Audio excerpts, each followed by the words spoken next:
Retrospective.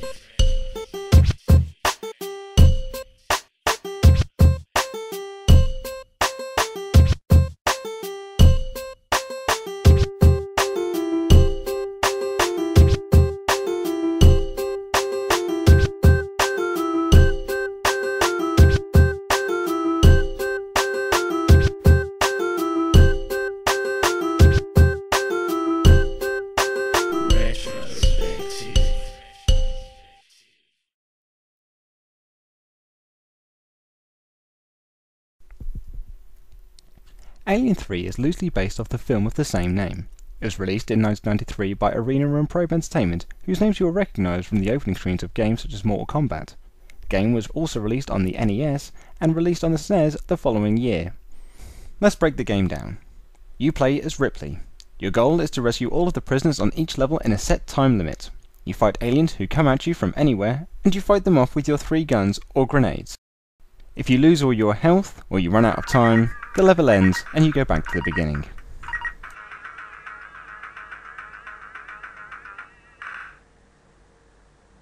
Graphics wise, well, we're not off to a great start.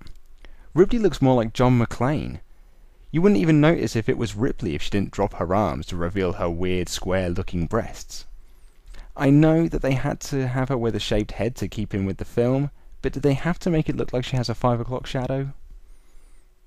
The rest of the graphics aren't much to look at either. Aside from some nice animations on the aliens and prisoners' deaths, they're pretty poor, especially when you think that Sonic 2 had been released a year before. It fails really badly when you compare it to the far better looking SNES ports, which managed to encapsulate the broodiness of the film, and had some really good looking sprites. One thing I've never understood is why sliding down a ramp ends up with you losing health, but if you jump onto it, you slide down fine. It's really weird, much like her jump.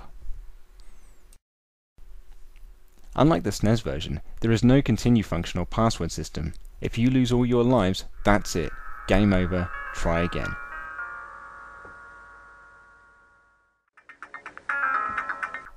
One thing this game has got going for it is its soundtrack. It's very well executed.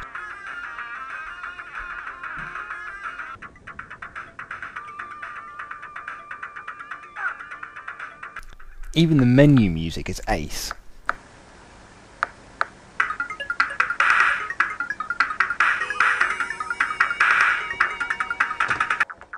And the sound effects of the aliens dying is incredibly satisfying.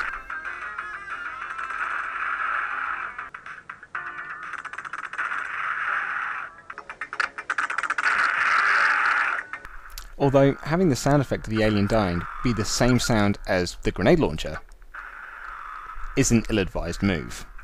There are times when you're firing the grenade launcher and it sounds like you're hitting the aliens, when it turns out you're not. You're just shooting grenades at nothing. The game also deserves a lot of credit for these vent segments. They make up a good proportion of the earlier levels and are done very well.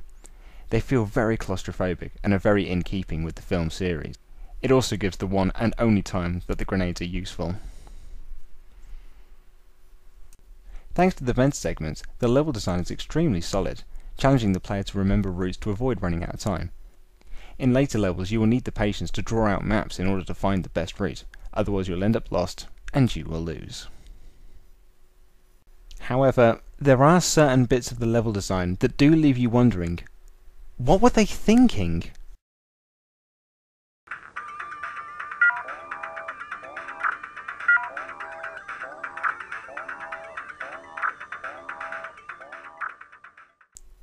Variety was something that I did worry about in this game.